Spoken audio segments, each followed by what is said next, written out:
السلام علیکم ورحمۃ اللہ وبرکاتہ۔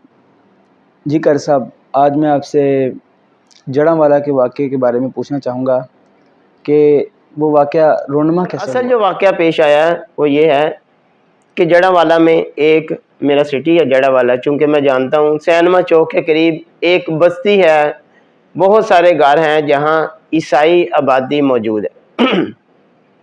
تو وہاں سننے میں جو آ رہا ہے کہ احمدیوں اور قادیانیوں کی یہ بہت بڑی سازش تھی۔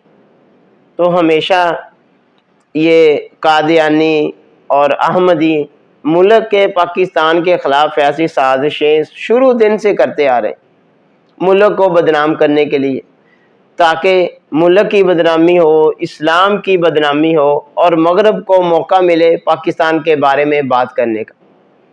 تو اس لیے ایسا کوئی بھی اگر واقعہ پیش آتا ہے تو پہلے تو دیکھنا چاہیے کہ واقعہ ہی گستاخی ہوئی ہے یا نہیں۔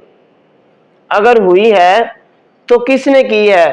ایک نوجوان نے کی ہے، دو لوگوں نے کی ہے، پورے قبیلے نے کی ہے، خاندان نے کی ہے، یا کسی ایسے شر پسند کا یہ وتیرہ ہے جو عیسائی بھی نہیں ہے، صرف اور صرف اپنی انا کے لیے، اپنے مفاد کے لیے، اپنی نفرت کے لیے ان پہ الزام لگا رہا ہے۔ تو اس لیے اگر ایسا کوئی بھی واقعہ پیش آتا ہے تو ہمیں اداروں سے رجوع کرنا چاہیے، پولیس سے رجوع کرنا چاہیے۔ تو یہ کون سا احتجاج کا طریقہ ہے؟ ان کے گھروں کو جلا دیں، آگ لگا دیں، چرچوں کو آگ لگا دیں؟ ہمارا اسلام یہ نہیں کہتا۔ یہ کون سا مذہب ہے؟ کون سا دین ہے؟ کون سا اسلام ہے؟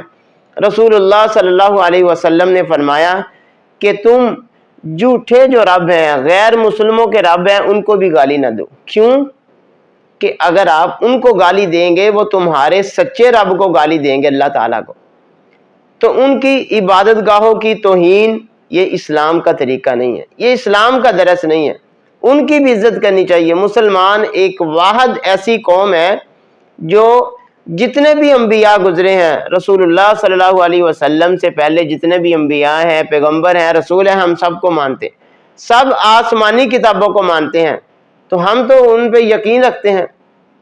اور یہ عیسائی اور یہودی یہ چاہتے ہیں کہ مسلمانوں کے خلاف سازشیں کی جائے۔ یونی کا ایک طریقہ ہے، واردات ہے، سازش ہے کہ انہوں نے عیسائیوں کو آگے کیا یا مسلمانوں کی صورت میں لوگوں کو آگے کیا۔ یہ نہیں ہے کہ اگر کوئی بندہ اسلام کا نعرہ لے لیتا ہے تو اسلام کا نام لے کے جو مرضی کرتا پھرے، یہ غلط ہے۔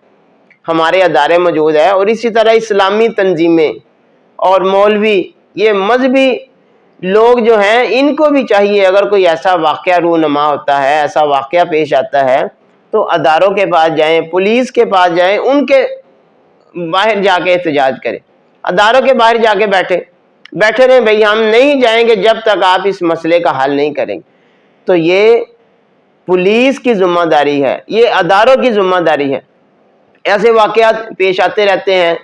ایک پہلے گوجرا میں واقعہ پیش آیا ایسے ہی، اور سانگلہ کے قریب مریم آباد، مسیح آباد، وہاں یہ واقعہ پیش آتا ہے۔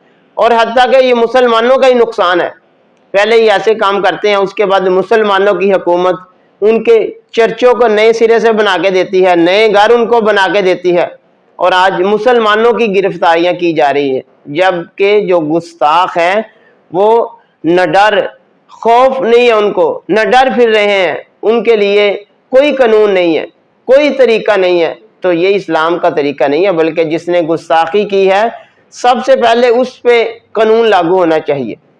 اور جو سادہ عوام ہے بیچارے مولویوں کے پیچھے لگ کے، جذبات میں آ کے، اور اس میں بھی ہمارے اداروں کا جرم ہے، ہمارے ادارے آگے نہیں ہوتے، جس وجہ سے سادہ عوام پبلک اکٹھی ہو کے پھر جو دل کرتا ہے وہ کرتے رہتے ہیں۔ تو اس میں ہمارے اداروں کی ذمہ داریاں ہیں، جیسے ہی پہلی ہی فرصت میں فوراً اس واقعہ کی انکوائری کریں، اور جو گستاخ ہیں، مجرم ہیں، ان کو واقعہ ہی سزا دی جائے۔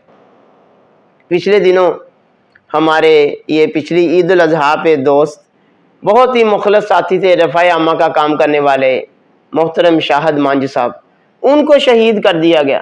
کس وجہ سے؟ کہ یہ نبی علیہ الصلوۃ والسلام کی توہین کر رہے ہیں، گستاخ رسول، جبکہ وہ سنت رسول سجانے والے ہیں چہروں پہ، اور پکے توحید پرست ہے۔ تو یہ ایسا کوئی طریقہ نہیں. ابھی تو ان کا قرض بھی پولیس پہ باقی ہے.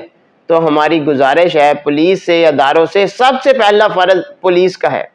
اگر تم اس ملک میں امن چاہتے ہو، سکون چاہتے ہو، تو پہلی بات جو پہلا فریضہ ہے وہ ہماری پولیس ہے، اس پہ ذمہ داری ہے. پولیس کو یہ ذمہ داری اٹھانی پڑے گی. جیسے ہی اللہ نہ کرے کوئی ایسا واقعہ پیش آئے، فوراً پولیس موقع پہ پہنچے اور موقع پہ پہنچ کے واقعہ کی جو اصل ہے اس کو دیکھیں. کیا واقعی اس واقعہ میں حقیقت ہے؟ اگر وہ واقعہ سچا ہے، اس میں حقیقت ہے، اسلام کی گستاخی ہوئی ہے، اسلام کی توہین ہوئی ہے، دین کے بارے میں کوئی ایسے لفظ بولے گئے ہیں، یا رسول پاک صلی اللہ علیہ وسلم کے بارے کچھ کہا گیا ہے، یا قرآن کی بے حرمتی کی گئی ہے، تو بالکل یہ مسلمانوں کا ملک ہے. اور ہم یہ کبھی یہ برداشت نہیں کریں گے کہ مسلمانوں کے دین کو، مسلمانوں کی شریعت کو، ہمارے قرآن کو، ہمارے نبی کو بدنام کیا جائے، ان کی توہین کی جائے. اسلام بالکل قطعاً اس کی اجازت نہیں دیتا. ہم مر مٹنے کے لیے تیار ہیں، لیکن اس کے باوجود ہماری پہلی ذمہ داری ہے اس ملک میں رہتے ہوئے، یہ مسلمانوں کا ملک ہے، یہ دارالحرب نہیں ہے. اگر یہ دارالحرب ہوتا، اگر یہ جنگ کا ملک ہوتا، مسلمانوں کا ملک نہ ہوتا، تو پھر ہمیں اجازت تھی کہ ہم فوراً اس کو پکڑتے اور واقع جو اس کا جرم تھا اس کو سزا دیتے. اور نبی علیہ الصلوۃ والسلام کی موجودگی میں جو واقعات ہوتے رہے ہیں، اللہ کے رسول صلی اللہ علیہ وسلم خود حکمران تھے، تو رسول اللہ صلی اللہ علیہ وسلم کی ذمہ داری تھی. اس لیے رسول اکرم صلی اللہ علیہ وسلم فرمان جاری کرتے تھے اور صحابہ کرام اس کو قتل کر دیتے تھے. تو اس لیے ہماری اداروں سے گزارش ہے ملک کے امن کو خراب نہ کیا جائے. اور جو سادہ عوام ہے بیچارے، اسلام کی محبت میں، رسول اکرم صلی اللہ علیہ وسلم کی محبت میں، قرآن کی محبت میں جنہوں نے توڑ پھوڑ کی ہے، جنہوں نے اس ملک کا نقصان کیا ہے، ان کو نہیں علم. لیکن حقیقت میں وہ جو مذہب کے نام پہ لوگ آگے لگے، وہ مولوی اور مذہبی لوگ، اصل میں ان کی ذمہ داری ہے ان کو ان لوگوں کو آگے کرنے کی بجائے بلکہ پولیس کو ساتھ لے کے احتجاج کرنا چاہیے. خدا را اس ملک پہ رحم فرمائیے، عوام پہ رحم فرمائیے. یہ ہمارا ملک ہے، یہ ہمارا خون ہے، ہمارا پسینہ ہے. اس کی بنیاد میں ہمارے بڑوں کا خون شامل ہے، ہمارے بڑوں کا پسینہ شامل ہے. ہمارے بڑوں نے محنتیں کی ہیں، ان کی محنتوں کو رائیگاں نہ کیجیے. اللہ تعالی ہمیں سمجھ عطا فرمائے.